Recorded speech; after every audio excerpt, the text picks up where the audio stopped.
કે અમરેલી એ ઘણા બધા એવા તીર્થ સ્થાનોની ભૂમિ છે, એમાં જ એક વિવાદ છે સત્તાધારનો, આપા ગીગાનો વિવાદ અત્યારે જે ચાલી રહ્યો છે, વિજય બાપુને લઈને આજે આખો વિવાદ ચાલી રહ્યો છે, એને લઈને આપ શું કહેશો? વિજય બાપુના નામે જે વિવાદ ચાલી રહ્યો છે એના પોતાના સગા ભાઈ વિવાદ ચલાવી રહ્યા ત્યારે ખરેખર આમાં સાચું શું છે ખોટું શું છે એ તથ્યની તપાસ થવી જોઈએ. વિજય બાપુને હું નજીકથી ઓળખતું, હું કોલેજમાં અમે ભણતા હતા ત્યારે પણ હોસ્ટેલમાં સાથે રહેતા હતા. અચ્છા. એટલે વિજય બાપુ ઉપર આવો આક્ષેપ જે થઈ રહ્યો છે એ આક્ષેપને હું અત્યારે કોઈ રીતે માનવા તૈયાર નથી. અને એમાંય અમારી એ ભૂમિ સત્તાધારની ભૂમિ એટલે તો બહુ પવિત્ર ભૂમિ છે. એ ભૂમિ ઉપર આવા સંત જ્યારે કામગીરી કરતા ત્યારે એના સગાભાઈએ વિવાદ કર્યો છે. બીજા કોઈનો વિવાદ હોય એવું દેખાતું નથી.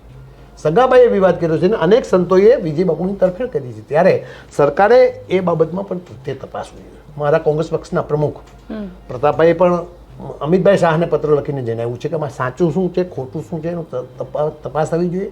એમ હું પણ કહી રહ્યો છું કે વિજય બાપુને બદનામ કરવા માટેનું કૃત્ય કરનાર પોતાના કોઈ કૌટુંબિક હોય તો એનો અંગત કંઈક પ્રશ્ન હોઈ શકે, એની સાચી તપાસ થવી જોઈએ.